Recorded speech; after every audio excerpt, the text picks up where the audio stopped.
What kind of business defrauds seniors and veterans, and knowingly defunds a benevolent community-focused not-for-profit that provides fully donated services to any charity that asks? If you live in Simcoe County, you have a right to know. Canadian families are enduring difficult times, and we all know it is the corporations that are making life harder through artificially manufactured inflation and other scams that pick all our pockets.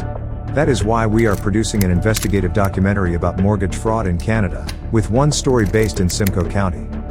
Ours is a story of criminal fraud, deception, loan sharking, and lack of accountability as committed by the brokers at Verico the Mortgage Station, located in Lafroy. We also delve into the unethical path followed by the management team at Verico Financial Group, and the board of directors at Home Equity Bank who chose to cover for the brokers who earned for them millions of dollars in mortgage sales. This story centers around the CHIP reverse mortgage, which these corporations market and sell to potentially vulnerable seniors. The con game, which was well polished and very effective, involved 3 entrusted brokers. Lisa Purchase set up the mark, using a variety of unexplainable excuses to triple the length of the lending process. She then called in her colleague, Renee Dadswell, who was eager to offer bridge financing at the loan shark rate of 198.25% in combined fees and interest. Money lending laws limit the loan rate to an absolute maximum of 60%, making this an act of usury that is an indictable offense punishable by up to 5 years in prison. The loan sharks used the philanthropic nature of their client to coerce his acceptance, as they were fully aware that their game of stall and delay was causing the virtual collapse of our benevolent, not-for-profit media service that has contributed more than $700,000 worth of services to our shared community through the donation of more than 350 fundraising and educational videos to 180+ charities, not-for-profits, and community groups. The loan sharks also knew how that level of dedication to our community was honored in 2021, when the intended target of their con was nominated and voted to the highest levels for an award for altruism presented by the City of Barrie and the Barrie Chamber of Commerce. The target of this fraud is also known for directly assisting the homeless community in Barrie by providing food and the necessities of life through street outreach, and most recently, he led the community in a campaign to provide an electric wheelchair to a young amputee member of our community. Simply put, through their self-serving actions, the brokers at Verico the Mortgage Station knowingly drained the finances of a social enterprise public service that is now no longer able to help and promote hundreds of charities, not-for-profits, and benevolent community groups in Simcoe County. Great experience working with the producers of 5 Points Media. They were totally flexible, willing to travel to multiple locations. They're about putting forward the social issues and concerns of our community and spreading the good word. So 5 Points Media makes you feel really relaxed. They're patient, they're creative, so we had lots of talks about how we wanted our video to be. And 5 Points Media has been an integral part of the growth for Barrie Pride over the last 4 years. So thank you very much, John. Thank you, 5 Points Media. You're a fantastic and valuable member of our Barrie community. I work with my team Triumph Canada, and we've been working together with 5 Points Media to bring news and attention to accessible racing here in Barrie. We can't say enough amazing things about the work we've done with John and his team. Thank you for helping us raise awareness and fight for youth homelessness. He understands our financial limitations, he works with us, and we get a very good quality product. We're here to thank John Ironside from 5 Points Media for all the help that they have given us over the past years, helping us to raise over $50,000 for Canada Cuts for Gilda's Club. So that's the 5 Points Media does support local charities, and they do amazing work for our community. I can honestly say that John Ironside and his crew have been an active driving force in our success. We assumed that the fraud, deception, and self-absorbed nature of the brokers at Verico the Mortgage Station was isolated. But when we contacted the management team of Verico Financial Group and the board of directors of Home Equity Bank, they chose to side with the loan sharks, putting profit before ethics by ignoring the complaint of their client and refusing to review the crimes or the unredacted evidence provided. When confronted with the details of the crimes committed by his brokers, David Flood, the principal broker at Verico the Mortgage Station, turned to lying, denying, and violating the regulatory requirements of his license as a broker governed by the Financial Services Regulatory Authority of Ontario, or FSRA. He also lied about the man his brokers had defrauded by describing the philanthropist to another prospective client as a serial agitator instead of as a victim of fraud. David Flood showed no concern about any possible repercussions, and in time we found out why. Mark Squire, President and Chief Operating Officer at Verico Financial Group, and Yvonne Zayametsky-Fisher, the Executive Vice President of Marketing and Sales at Home Equity Bank, both refused to investigate the fully supported allegations, or even to reply fully to correspondence. Then, as if coordinated, they both closed off all communications. When the allegations were filed with the South Simcoe Police Service, the Criminal Investigations Division shelved the complaint and evidence for a full year after refusing to investigate the fully supported claims being made against the local multi-million-dollar brokerage that was being backed by a multi-billion-dollar bank. Then, when pushed by a very public letter we sent to the Innisfil mayor and council, the South Simcoe Police Service performed a slipshod investigation during which they spoke only with the brokers at Verico the mortgage station, and never with the victim of the crime. They also arbitrarily omitted key evidence, including a bank statement and the mortgage fund's disbursement record that had been created by the brokers at Verico the mortgage station.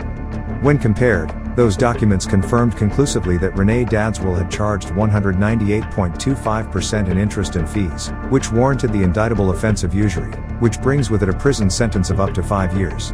They also falsified calculations to grant a pass to the wealthy and influential business that boasts sales of $6 million a year.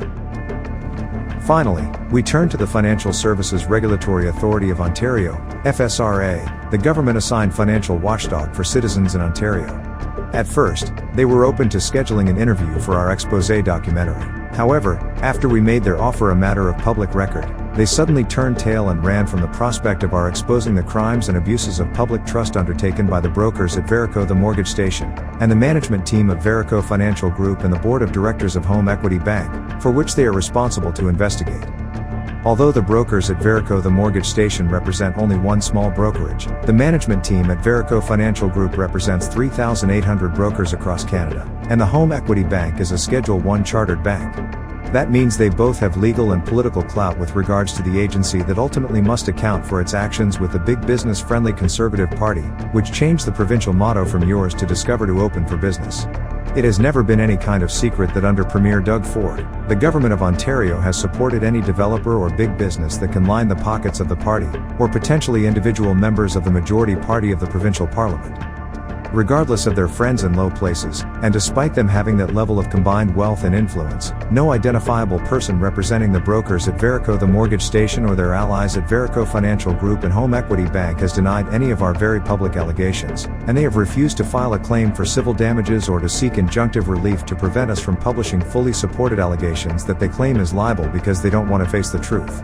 The courts are not as easily motivated as a detective of a small-town police department, or a politician, be they at the provincial or municipal levels.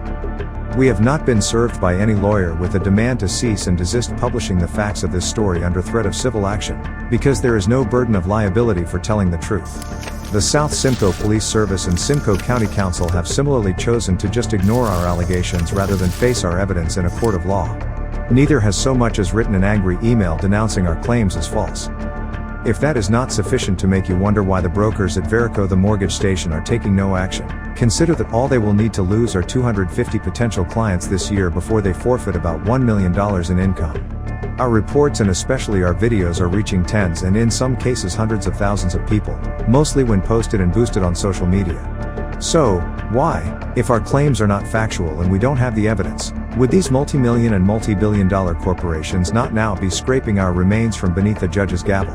What are they hiding that is worth so much more to them than $1 million a year? We have had a bird whispering in our ear, and we think they know it. These financial service professionals have also all ignored multiple offers to disprove our evidence and in doing so cancel our exposé documentary either through an on-camera interview or under the protection of a structured without prejudice meeting. We started reporting on these crimes and abuses of public trust in June of 2022, yet none of the representatives of these multi-million and multi-billion-dollar corporations has shown the courage required to stand up and refute our accusations and evidence. In December of 2023, an unidentified anonymous agent for the brokers at Verico the mortgage station, who was in truth most likely David Flood, sent to our producer the threat of an ethically abusive form of civil action known as strategic litigation against public participation, or a SLAP lawsuit. However, several months have passed, and we are still waiting for David Flood to muster the courage or manufacture the evidence he will require to file the claim in a court of law. The delay has been caused by an apparent inability on the part of the brokers at Verico the mortgage station to retain legal counsel. One after another, from cities across Ontario, Manitoba, and even the United States, lawyers have come to the content of these reports and videos, and also to the website for 5 Points Media. Then, after viewing a few pages and learning the truth of this story, they disappeared, never to return. The truth we are telling here is simply a reporting of the actions and decisions of the brokers at Verico the mortgage station and their allies, and no matter how many walls they build to protect themselves, the truth will break through. That is why they will not defend their actions in an on-camera interview, nor challenge our allegations in a court of law, nor even meet for an informal without prejudice meeting. Only the guilty hide, and huff, puff, and bluff does not work against hard evidence. As we have always been such a reliable supporter of local charities, not-for-profits, and benevolent groups and contributor to our community, we feel it is important for parents and others to understand how our inability to support their causes is a result of the unethical and criminal abuses of trust by the brokers at Verico the mortgage station. Our benevolent community media service has been credited with raising hundreds of thousands of dollars through the production of hundreds of fully donated services to hundreds of local charities, not-for-profits, and benevolent community groups. However, now, due to the greed of the brokers at Verico the mortgage station and the see no evil attitude of their allies at Verico Financial Group and Home Equity Bank, the entire community suffers. No ethical lawyer will accept a retainer for a case they know will be an abuse of the purpose and intent of the civil court system, and they can see that our claims are fully supported and based on fact. The multi-million and multi-billion-dollar corporations may have been able to motivate a detective from the South Simcoe Police Service to slip them a pass on an indictable offense that carries with it a prison sentence of up to 5 years, but in a court of law, the truth is determined by the evidence and not by local economic or political influence. We have questions for which we will find the answers, or at the very least we will provide the facts that will allow our growing following to judge the truth for themselves. This is, after all, a story of financial crime being committed against especially vulnerable seniors, which is of interest to a large portion of our population. How many other Canadian families have been defrauded by the brokers at Verico the mortgage station, or have been ignored by their allies at Verico Financial Group and Home Equity Bank? Why are these multi-million-dollar corporations and a multi-billion-dollar bank so clearly afraid to launch a legal claim against a small, not-for-profit, community channel? What does it say about the ethics of these entrusted financial services that ignore accountability for defunding a charitable service that has helped hundreds of thousands of people in our community? What could have possibly motivated the detectives of the South Simcoe Police Service to omit key financial documentary evidence and fudge the figures to protect the multi-million-dollar brokers? Why is the FSRA, a government-regulated watchdog and advocate for financial services in Ontario, now hiding from our cameras and the hard questions they don't want to answer? The taxpayers of Simcoe County deserve more than the criminal and ethical abuses of the brokers at Verico the mortgage station. They also should not be forced to accept the selective blindness approach to indictable offenses that appear to apply only when benefiting the wealthy. The law should apply equally to all. However, in Simcoe County, it appears that taxpayers must accept a two-tiered system of law enforcement that benefits the rich and increases risk to the middle class and less affluent. The South Simcoe Police Service omitted evidence and faked calculations to help the million-dollar brokers, and all members of Simcoe County Council have simply ignored our allegations and evidence. As such, they have left us no choice but to present the truth and evidence through public exposure, and we openly challenge those in our spotlight to prove to a justice of the Superior Court that we are not telling the truth, which clearly, they know they cannot do. If you have been victimized by Verico the mortgage station, Verico Financial Group, Home Equity Bank, or any other brokerage in Simcoe County, please contact us. We are offering financial compensation for factual interviews that can be supported by tangible evidence. For more information, please visit www.themortgagestation.tv.